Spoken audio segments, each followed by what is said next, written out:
Meu querido irmão, minha querida irmã, feche os seus olhos por um instante. Pense na pessoa que você mais ama neste mundo. Aquela de quem você jamais esperaria uma facada nas costas. Pense na sua família, no seu sangue, naquele laço que você acreditava ser inquebrável. Agora, imagine que essa pessoa, ou essa família, te traiu. Não com um pequeno deslize, mas com um golpe profundo, que te deixou abandonado, sozinho, ferido em um lugar escuro. A dor do luto, a dor de uma perda, é terrível. Mas a dor de uma traição... essa dor tem um peso diferente. É o peso de uma confiança que se partiu, de um amor que se desfez em estilhaços. E se essa traição viesse por causa de um dom que Deus te deu? Por causa de um sonho que Ele plantou no seu coração? A história que vamos contar hoje não é apenas sobre um homem, mas sobre a dor que todos nós, em algum momento, sentimos. É a história de um jovem sonhador, que precisou ser quebrado para ser reconstruído. É a jornada de José.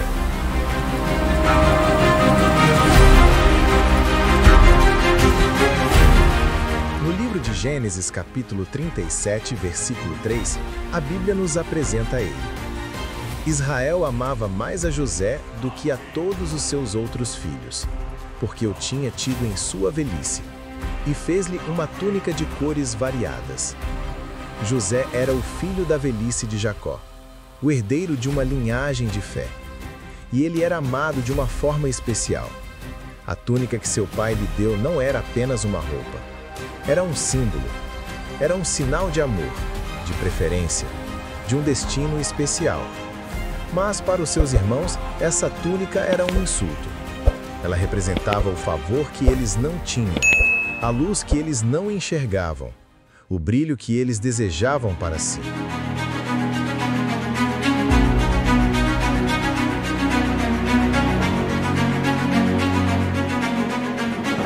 E quantas vezes isso acontece em nossas vidas? Você tem um dom, um talento, uma paixão que Deus acendeu em você. Talvez você seja mais criativo, mais dedicado ou tenha uma fé mais ardente do que as pessoas ao seu redor. E o que acontece? A inveja se instala. Aqueles que deveriam te aplaudir começam a te criticar. A sua túnica, o seu brilho, se torna um problema. Eles sussurram pelas suas costas, eles zombam em seus sonhos, eles querem te diminuir para se sentirem maiores. A Bíblia continua, em Gênesis capítulo 37, versículos 5 e 8, teve José um sonho e o contou a seus irmãos. Por isso o odiaram ainda mais. Disseram-lhe seus irmãos: reinarás sobre nós, ou tu nos dominarás? Por isso o odiaram ainda mais por causa dos seus sonhos e das suas palavras. José não tinha a intenção de ser arrogante. Ele estava compartilhando a voz de Deus. Mas os irmãos, cheios de inveja, viram um sonho como uma ameaça. A voz de Deus, que era uma promessa para José, se tornou uma sentença de morte para eles. E hoje, o que fazemos com os sonhos que Deus nos dá? Muitas vezes os enterramos no silêncio, por medo da inveja. José, na sua inocência, os compartilhou, e isso o colocou no caminho da traição. Aquele que sonha com um mundo melhor, com um futuro de paz, muitas vezes é o primeiro a ser atacado por quem vive na escuridão.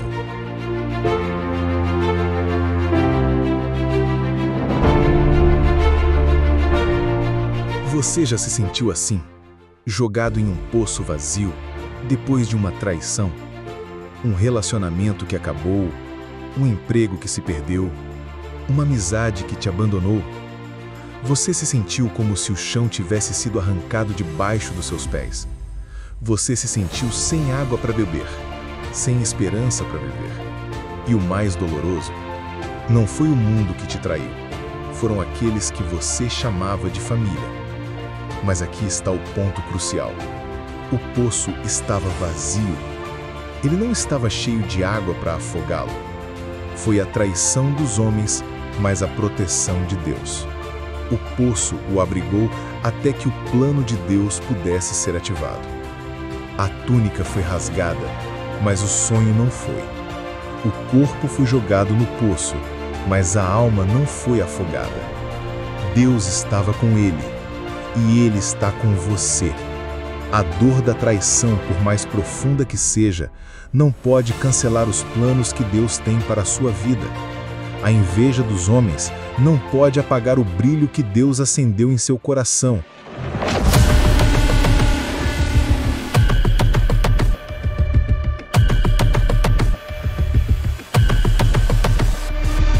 José foi levado para o Egito, um lugar de idolatria e escuridão, e foi vendido como escravo para Potifar, um oficial de Faraó. A partir de então, a vida de José não era mais sua. Ele era uma propriedade, um escravo. Mas a Bíblia nos mostra algo extraordinário. Em Gênesis, capítulo 39, versículos 2 e 3, o Senhor, porém, estava com José, de modo que ele era um homem próspero, e vivia na casa do seu senhor egípcio. E viu o seu senhor, que o Senhor estava com ele, e que o Senhor fazia prosperar tudo o que ele fazia. Deus estava com José, mesmo na escuridão, mesmo na escravidão, mesmo na casa de seu opressor. E isso, meu amigo, minha amiga, é a chave da sua jornada hoje. A sua fé não depende das suas circunstâncias, mas da presença de Deus em sua vida. Não importa onde você esteja, se Deus está com você, a prosperidade do seu espírito é inegociável. A sua luz não se apaga. O que acontece em seguida é um teste de fogo. A esposa de Potifar, seduzida pela sua beleza, tenta manipulá-lo e o assedia. Mas José, mesmo sem ninguém por perto, mesmo sem a possibilidade de ser pego, se recusa a ceder. Ele diz, em Gênesis, capítulo 39, versículo 9, como poderia eu fazer uma coisa tão má e pecar contra Deus? Ele não temia Potifar, ele temia a Deus. A sua integridade não era baseada no medo de ser pego, mas no amor e no respeito por Deus. Ele estava na escuridão, longe de casa, sem sua família, mas a sua integridade era inabalável. E quantas vezes hoje somos tentados a tomar atalhos, a fazer a coisa errada porque achamos que ninguém está olhando? O exemplo de José nos ensina que a nossa integridade não é para os homens, mas para Deus. Ela é o nosso elo com o sagrado. Ela é o nosso escudo no meio da batalha. E por sua integridade, o que ele ganhou? Uma injustiça maior ainda. A esposa de Potifar o acusa de assédio e ele é jogado na prisão. Um golpe terrível, mas um passo crucial em direção ao seu propósito.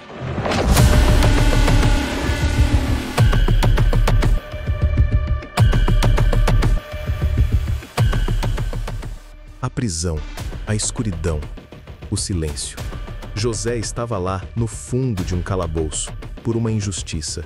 Ele poderia ter se amargurado, poderia ter questionado Deus, gritado por uma resposta. Senhor, por quê? Eu fui fiel, eu fui íntegro, e agora estou aqui, sozinho, abandonado. A dor do silêncio de Deus é uma das mais pesadas para um homem ou uma mulher de fé. Onde está o nosso Deus quando mais precisamos dele? Mas a Bíblia nos mostra que Deus estava lá o tempo todo. Em Gênesis, capítulo 39, versículo 21, lemos: O Senhor, porém, estava com José, e estendeu-lhe a sua benignidade, e deu-lhe graça aos olhos do carcereiro Mor. Deus estava lá. Ele não estava em silêncio, ele estava trabalhando. Ele estava usando o tempo de espera para forjar o caráter de José, para prepará-lo para algo maior. E Deus está com você, meu amigo, minha amiga, no seu tempo de espera, na sua dor, na sua ansiedade. Ele não te abandonou, ele está te preparando. E na prisão, o que José fez? Ele não ficou em uma posição de desespero. Ele usou os dons que Deus lhe deu. Ele interpretou os sonhos do copeiro e do padeiro do faraó. Ele usou a sua sabedoria, a sua capacidade, a sua sensibilidade. Ele serviu.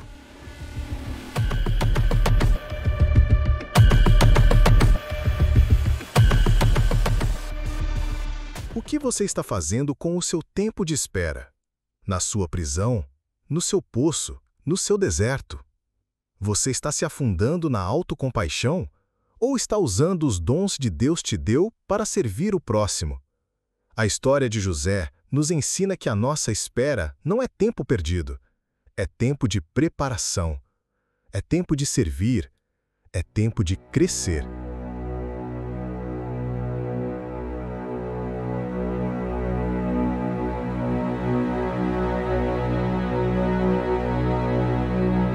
José interpretou o sonho do copeiro, e ele estava certo. Ele pediu um favor simples, em Gênesis, capítulo 40, versículo 14.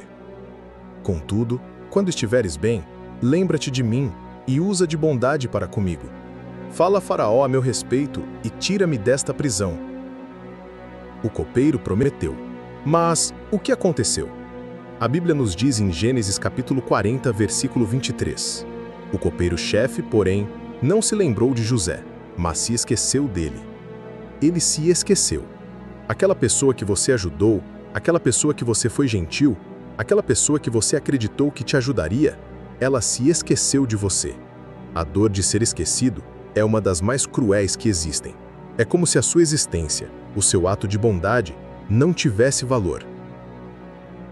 Talvez você tenha se sentido esquecido por um amigo, por um colega de trabalho, ou até mesmo por uma comunidade. Mas a Bíblia nos mostra a soberania de Deus. O esquecimento do copeiro não foi um erro, foi parte do plano. Aquele esquecimento foi a chave que o manteve na prisão pelo tempo exato que Deus precisava para prepará-lo para a sua ascensão. Se o copeiro tivesse se lembrado de José naquele momento, José teria sido solto, mas ele teria sido um simples escravo, não um governador. A soberania de Deus é perfeita, e ela trabalha no tempo certo, da forma certa, para cumprir o nosso propósito. A dor do esquecimento de ontem é a chave para a porta da bênção de amanhã.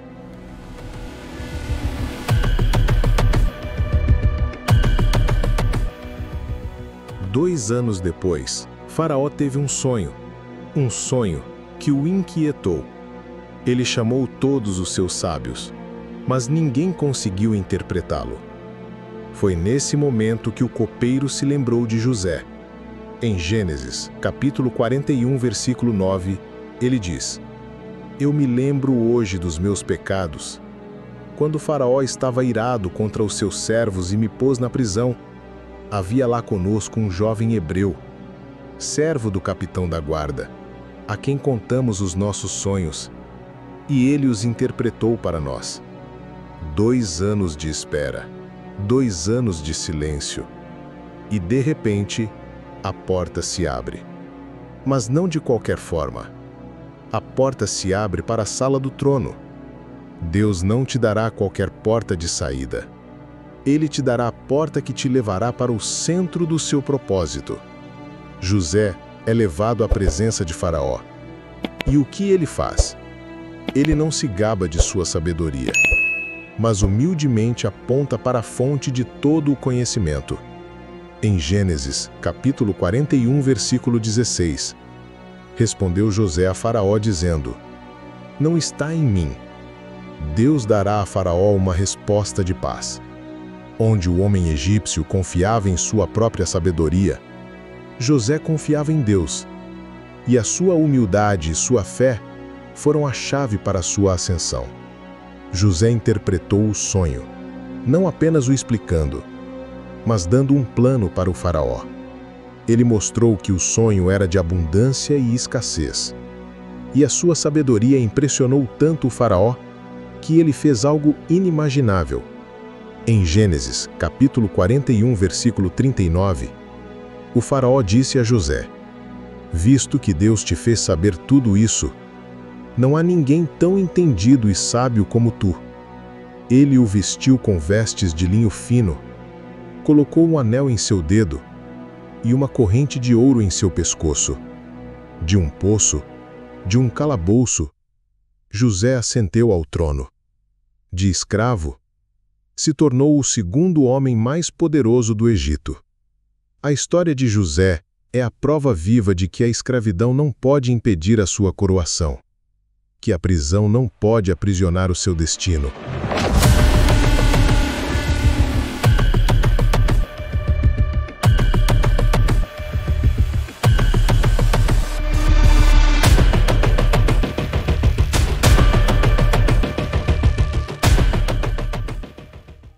Anos se passaram, e a fome que José havia previsto chegou.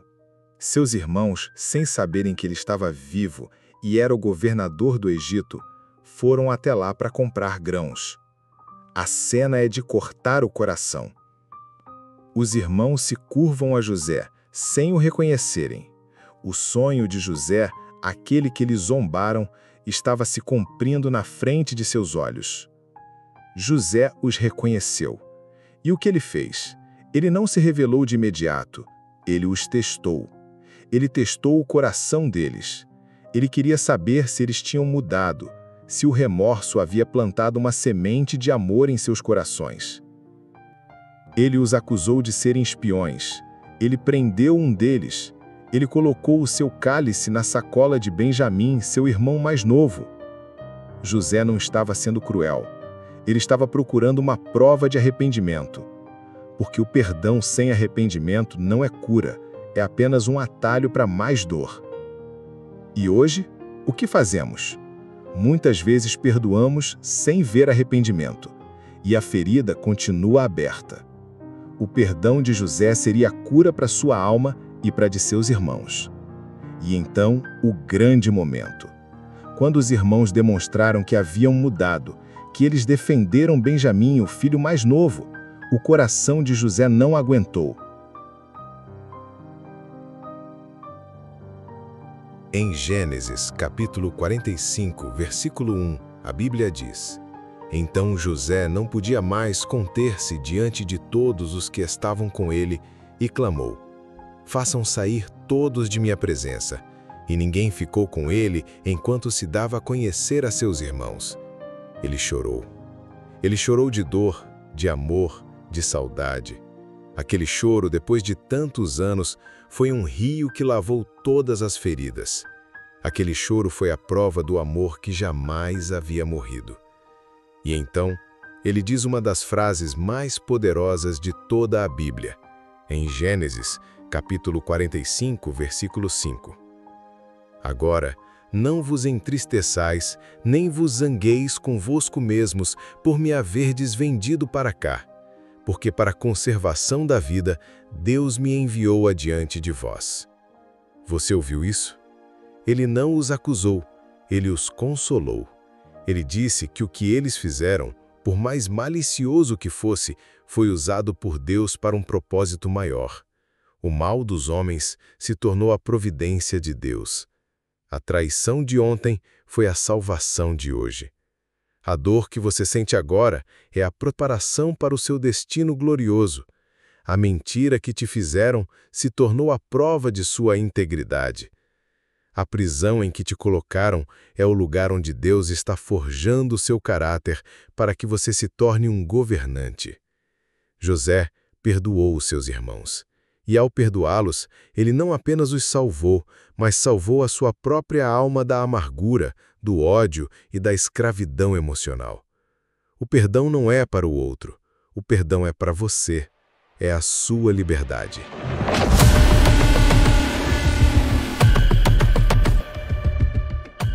A história de José não é um conto de fadas, é um manual de vida. A túnica rasgada é a sua esperança que foi ferida.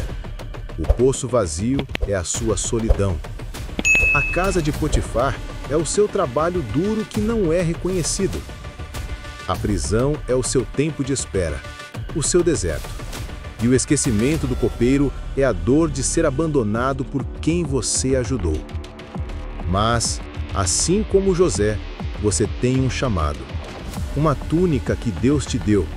Um sonho que Ele colocou no seu coração. A dor da traição não pode apagar o seu destino. A injustiça não pode cancelar o seu propósito. A espera não é tempo perdido, é tempo de preparação. E o perdão não é um favor que você faz para o outro, é a sua maior vitória, o seu maior ato de liberdade. O que fizeram contra você foi usado por Deus para o seu bem. O que te machucou, Deus usará para te fortalecer. Aonde te jogaram, Deus te levantará. E no final, você será a bênção para aqueles que te amaldiçoaram.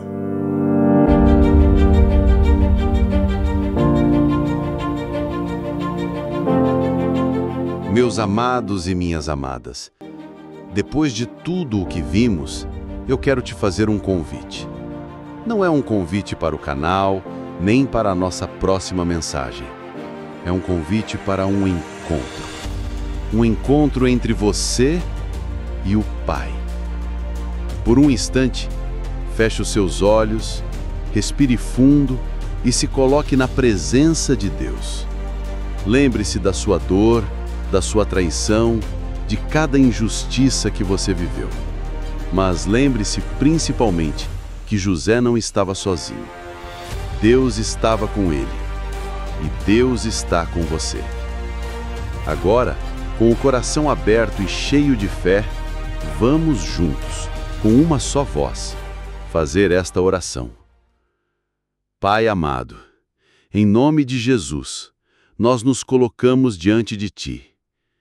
A Tua palavra nos mostra que a história de José não é apenas um livro de Gênesis, mas a nossa história. Nós te pedimos perdão pelas vezes em que nos amarguramos, em que questionamos o Teu silêncio e em que duvidamos da Tua soberania. Senhor, nós Te entregamos agora todas as dores, todas as traições, todas as injustiças que plantaram sementes de amargura em nossos corações. Nós Te entregamos o nosso poço, a nossa prisão e o nosso tempo de espera. Nós Te pedimos, Senhor, que Tu nos ajudes a perdoar, que o Teu Santo Espírito nos capacite a liberar o perdão para aqueles que nos feriram, para que possamos ser livres e para que a Tua cura possa nos alcançar. Assim como Tu estiveste com José, nós oramos para que o Senhor esteja conosco em nossa jornada, forjando o nosso caráter e nos preparando para o nosso propósito. E no final, que possamos dizer, assim como José, que o que o inimigo usou para o mal, o Senhor usou para o nosso bem. Nós Te agradecemos por essa verdade. Que a nossa vida seja um testemunho do Teu amor e da Tua providência.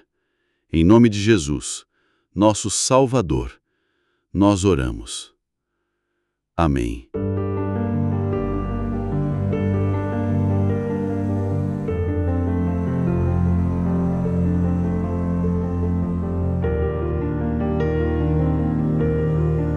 Se a história de José tocou o seu coração e te deu esperança, saiba que essa jornada de fé não acaba aqui.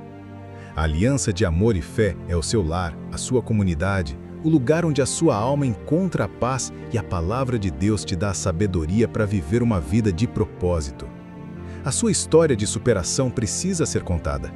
Então, inscreva-se no canal agora, ative as notificações para que você não perca nenhuma mensagem que pode transformar a sua vida. Deixe o seu like neste vídeo se ele te encorajou de alguma forma e, mais importante, para que o YouTube possa mostrar essa mensagem para mais pessoas que precisam de esperança. E como um ato de fé e libertação, escreva nos comentários a palavra liberdade. Use a história de José como um farol para o seu futuro. Obrigado por caminhar conosco e que Deus te abençoe abundantemente. E lembre-se, você não está sozinho. Deus está com você. E eu estarei aqui, na próxima mensagem, para te guiar em mais uma jornada de fé e amor.